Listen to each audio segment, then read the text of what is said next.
Hi செல்லக்குட்டீஸ்! இன்னைக்கான video என்ன அப்டின்னா, இன்னைக்கு ஒரு சூப்பரான பிரெட் அல்வா தான் பண்ண போறோம். பிரெட் வாங்கிட்டு வந்தாச்சு. அல்வா பண்ணிர்லாமா? வாங்க. நீங்க வந்து வீட் பிரெட் எடுத்துக்கிட்டாலும் ஓகே தான். மைதா பிரெட் எடுத்துக்கிட்டாலும் ஓகே தான். நான் இன்னைக்கு வந்து மைதா தான் கிடைச்சது. அதனால அத வந்து எடுத்துக்கிறேன். இப்போ வந்து அத சைடுல இருக்கிற அந்த தோல் எல்லாத்தையுமே கட் பண்ணி எடுத்துக்க போறோம். அது போட்டு பொரிக்கும்போது கொஞ்சம் கருகிரும். அதனால நல்லா இருக்காது.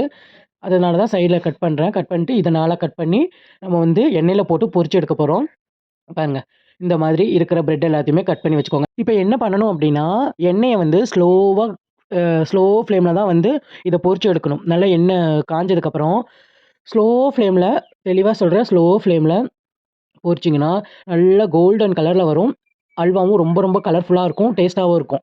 நீங்க ஹை ஃப்ளேம்ல வச்சீங்கன்னா, அது ரொம்ப சாஃப்ட்ன்றனால சீக்கிரமா கருகிரும். இந்த பாயிண்ட்ட மெயினா ஃபாலோ பண்ணுங்க. அதுக்கப்புறம் பொரிச்சு வச்சாச்சு. இது ஏதோ ரஸ்க் மாரி இருந்தது. இப்போ ஒரு பாத்திரத்தில நான் வந்து ஒரு 3/4 டம்ளர் வந்து சர்க்கரை எடுத்திருக்கேன். அதுக்கு ஒரு 1 டம்ளர் இல்ல 2 டம்ளர் தண்ணி ஊத்திக்கோங்க. ஊத்திட்டு அது வந்து சர்க்கரை கரையணும். பாகு மாரிலாம் ஆக வேண்டாம். சர்க்கரை நல்லா கொதிச்சு வரணும். கொதிச்சு வந்ததுக்கப்புறம், நம்ம பொரிச்சு வச்சிருந்த பிரெட் துண்டுகள வந்து அதில போட்டுருங்க. போட்டுட்டு அது அதிலேயே நல்லா ஊறி இந்த மாதிரி மாறும்.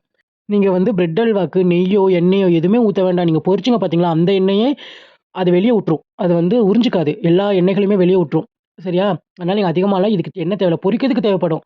அப்புறம் இதுக்கு வந்து ஃப்ளேவருக்கு ஏலக்காய் போட்டுருக்கேன். போட்டு நல்லா மிக்ஸ் பண்ணிட்டு சாப்பிட்டீங்கன்னா சூப்பரா இருக்கும். சீரியஸா ட்ரை பண்ணி பார்த்துட்டு எப்படி இருக்குன்னு சொல்லுங்க. பாய் செல்லக்குட்டீஸ். Love you so much.